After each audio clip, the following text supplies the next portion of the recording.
2012, the fall of 2012. A little bit of my background. I was born in Texas. My family's from Reynosa, Tamaulipas, Mexico. We were migrant farm workers. We worked in Texas in the citrus or picking cotton. And then when that season was over, we moved up to eastern Washington and cut asparagus from, let's say, March to June. And then from June to September, we come and do different harvests here in western Washington. The area that we settled in ended up being in Skagit County in Mount Vernon. That's where I grew up most of my life until I moved to Bellingham and to join community to community.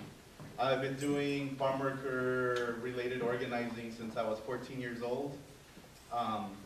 Mostly organizing marches and things at school, things of that nature.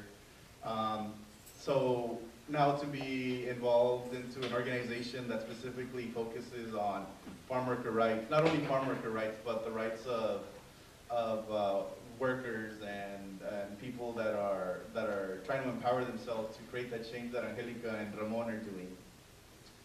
It's really inspiring to see, and it's actually really great to be part of this movement with Familias Unidas, with community to community, with the students here. One of the ways that Angelica and Ramon were talking about what's the best way undocumented people can defend themselves. If they can't vote, you're discriminated against, you're isolated, and usually in rural countries or rural areas. Pretty much, you're an invisible person. You could either be there or not be there for the general mainstream population. So from that isolation, the racism, everything, what's the best way to empower the folks that are feeling that pain? And Angelica mentioned it. The only way that people can organize themselves is to come together as a community and stand up and say that we've had enough. One of the things that we've been learning, that I've learned especially through my time at community to community, is the concept of participatory democracy, and the power through that, how communities can come together and not have to depend on the state or agencies or whatever, other individuals with their own personal agendas, how to create your own communal governance structure, where you can make your own decisions for your own community there. With us, it's the farm workers, mainly from Linden and Everson, from Mount Vernon and Skagit County. By practicing this, by participatory democracy, it's a way that people can get together with their own friends, their own communities, and start having a dialogue about what are the issues at hand that need to be addressed. And for us, it's a no-brainer. When we talk to people anywhere, number one concern is, how do we get Border Patrol and police off our backs? How do we stop feeling that tension all the time when we go out to take our kids to school or go shopping or try to go to work or just walk around, take a walk in the park? How do we need to get that pressure off our back so we can try to be a little bit more free. We're not just always caged up in our houses. So through these popular movement assemblies, people's movement assemblies that we learned through this World Social Forum and the U.S. Social Forum, that's the way we believe. It's not enough just to organize for labor rights. We have to organize for our own governance, that we and ourselves feel empowered, and we break down that fear. And the best way to break down that fear is to create a structure that where we make the rules, where we don't have to depend where other people make the rules. So it was interesting. We had our first assembly in Linden 3 weeks ago.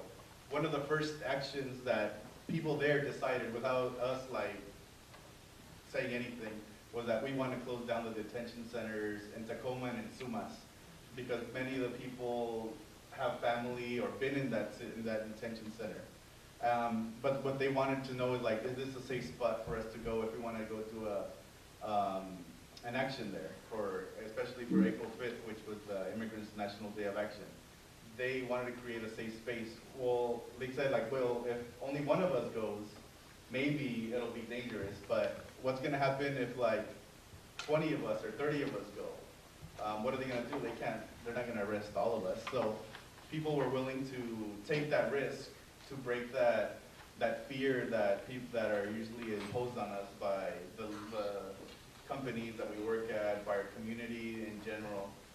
People are willing to take those risks now because I think people are really tired of waiting for like Barack Obama or elections or politicians or anybody to tell us like how long we have to wait for us to not be scared anymore. Oh, that was cool. So I think we tried voting in 2012 or 2000. Since 2008, people have been waiting for immigration reform or something. We had DACA sort of, but it's only extended for young people. But what happened to the grown-ups for they to be able to stay here? So people are smart. We've been catching on for a long time already that voting is not going to change many things for us. Might change a little bit, but might kind of slow the situation down. But we haven't really seen anything. The only thing that we've seen is like more deportations and increase of racial profiling and making communities unsafe. So for us, the only safe spot that we have left is just within our own communities. And we have to break down all the things that Ramon was talking about. So like that internalized racism that we have towards one another, that we're usually cleared against one another, would be indigenous Mexican folks with like the Chicanos or whatever. We have to begin to break all that down because at the end of the day, we're all going to be targeted by either law enforcement or border patrol. So this community governance is the way that we see that it's the only way that we can organize into the future. It's a way to protect ourselves from being detained and taken down to Tacoma.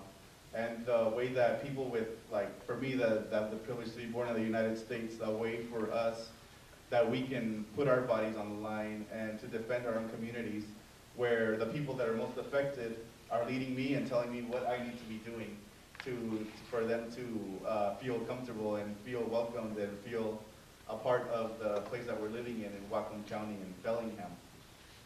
So for me, it's great to be here with Ramon and Angelica they're here and they're telling me what to do, what they need to be done, what's the steps that needs to be done for them to have a good place in the world so they can see their children live in peace, or for them to have a job, get their jobs back, or a place with dignity. What we want to do also is encourage people to, if you haven't read the signs, to boycott Tacoma and Haagen-Dazs and Driscoll's. At the same time, to try to think about alternatives of things that we can do to start changing systems.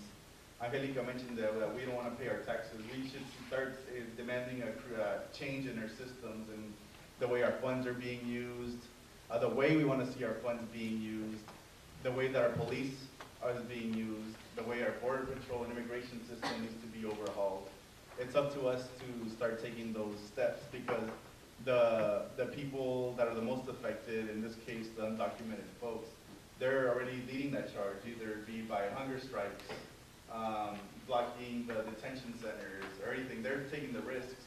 It's up to us to follow that lead and to follow their example of taking those risks. So using our privileges that we have, when we break down that fear or that apathy, that we can start moving forward so we can start creating those changes. And I think that's all I got for right now, and I'll wait for questions for anything else.